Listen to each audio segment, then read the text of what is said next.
जो आया है इसमें एविडेंस में हम लोग फर्दर इन्वेस्टिगेट कर रहे हैं, लेकिन फिर भी हमारे पास नेपाल जाने का और बांग्लादेश जाने के एविडेंस आए हैं। उन एविडेंसेस को हम लोग और डेवलप कर रहे हैं। फाइनेंशियल ट्रांजैक्शंस को हम लोग कंफर्म कर रहे हैं, बैंकिंग चैनल से उन चीज़ को वेरीफाई करा रहे हैं। कुल मिलाकर के बात यह है कि इस बारे में शासन का, माननीय मुख्यमंत्री जी का बड़ा स्पष्ट निर्देश भी है और इसमें किसी भी तरह की कोई भी जीरो टॉलरेंस की नीति है। जो भी आदमी इसमें इन्वॉल्व हैं, किसी भी स्तर पर इन्वॉल्व हैं, उनके खिलाफ कठोर कार्रवाई हो रही है, साक्ष्य बेस्ड, और आगे भी होती रहेगी। एक एक करके हाँ, जो अगर देखिए मैं हाँ बताइए।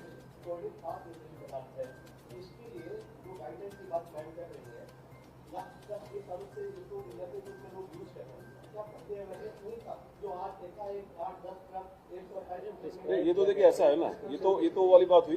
अगर इस जो ड्रग जो है वो अपने आप में एक उसका जो मिसयूज है, जो उसका अवैध रूप से जो इलीगल डाइवर्जन है, दैट इज क्रिमिनल। जो इस विषय में 2023-24 में भी एफएसडीए और एसटीएफ द्वारा संयुक्त रूप से कार्रवाई किया था, जिसमें ये फेंसिडिल सिरप की खूब कार्रवाइयां हुआ था।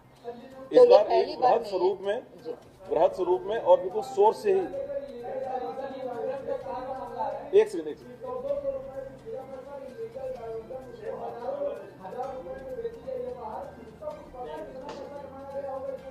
देखिए, ऐसा है ना, ये वही चीजों को हम लोग अभी, इसीलिए मैं आपसे कह रहा हूँ कि मीडिया में, खासतौर से सोशल मीडिया में बिना साक्ष्य के और बिना तथ्यों के कई बार कुछ चीजें आ जाती हैं।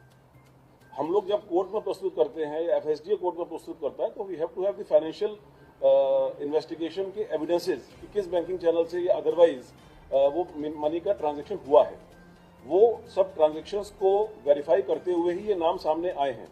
जो डॉक्यूमेंट्स हैं, जिसमें मान लीजिए एक पार्टी ने, जो ओरिजिनल कंपनी है, उन्होंने जो सुपर स्टॉकिस्ट को दिया, वो एक हमको उसके डॉक्यूमेंट्स मिले। उनसे जब कंफर्म किया गया तो उन्होंने कुछ डॉक्यूमेंट्स दिखाए जिनको वेरीफाई किया गया कि भाई जो आगे वाली चेन है, उस चेन में उन्होंने उसका प्रॉपर उपयोग किया या इलीगली डाइवर्ट किया। इलीगली डाइवर्ट का मतलब ऐसी भी दुकानें सामने आई हैं जिसमें जिस दुकान को दिया जाना बताया जा रहा है, वहां पर कोई दुकान एग्जिस्ट नहीं करती है, वहां पर कोई स्टोरेज नहीं है, वहां पर कोई डॉक्यूमेंटेशन नहीं है कि वहां पर कोई ठेले वाला है, उसके नाम पर ये दवा का आगे कंसाइनमेंट भेजा गया। तो मीनिंग देयर बाई कि जो ये मेन लोग हैं, ये इसको इलीगली डाइवर्ट कहीं और कर रहे थे और उस चैनल से, उसी जहां पर डाइवर्ट कर रहे थे, वहां से पैसा आ रहा था, पेपर पर इनको दिखा रहे थे। तो ये एक पेनस्टेकिंग प्रक्रिया है। Evidence collection is a painstaking process. उन सभी एविडेंसेस को हम लोग कलेक्ट कर रहे हैं और जैसे जैसे नाम सामने आ रहे हैं उनके खिलाफ कार्रवाई होगी। एफएसडीए के लेवल पे, जैसे सर एक चीज और बताना, हो गया नहीं सुनिए, इस पूरे मामले में प्रदेश सरकार पूरी गंभीरता से और बहुत ही सख्ती से इस प्रकरण में शुरुआती दौर से ही डील कर रही है। आगे जैसे जैसे जानकारी प्राप्त होगी आपको बताया जाएगा।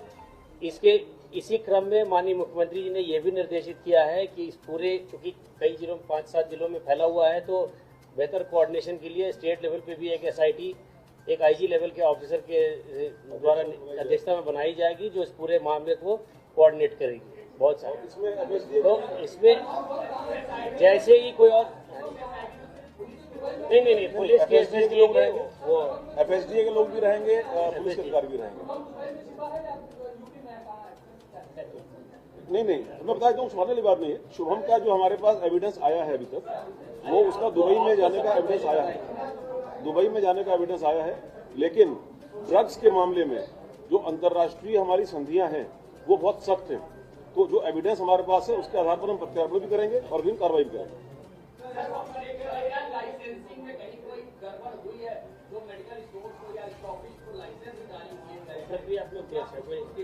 इसमें दो चीजें हैं। एक तो जो लाइसेंस पाया गया है वो करीबन 280 को हम लोगों ने नोटिस दिया है कैंसिलेशन के लिए, जो एफआईआर के अलावा लाइसेंस कैंसिलेशन भी जरूरी है। मगर वो ड्रग एक्ट के तहत नोटिस दे के और स्पीकिंग ऑर्डर से खारिज होना होता है, तो वो प्रक्रिया भी चल रही है। सभी को नोटिस दिया, कैंसलेशन होगा। विभागीय अधिकारियां कुछ लोगों ने अच्छा भी कार्रवाई किया है और कहीं पे जो लापरवाही या संलिप्तता अगर पाया गया है वो भी कटा है और माननीय मुख्यमंत्री जी की तरफ से उसके भी कार्रवाई। विभागीय मंत्री जी को सारा चीज प्रस्तुत किया जाएगा। जी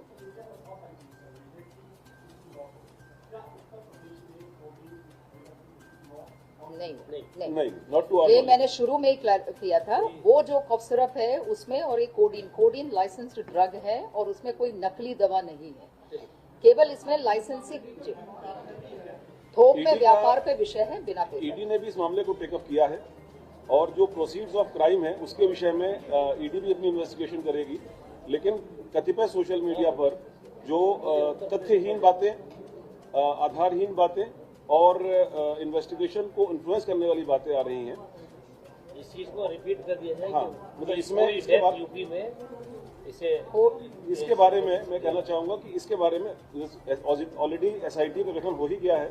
उस एसआईटी में वरिष्ठ अधिकारियों के नेतृत्व में तफ्तीश होगी। तो इस प्रकार की बातें जो हैं वो आधारहीन बातों को उनके खिलाफ भी सख्त कार्रवाई की जाएगी।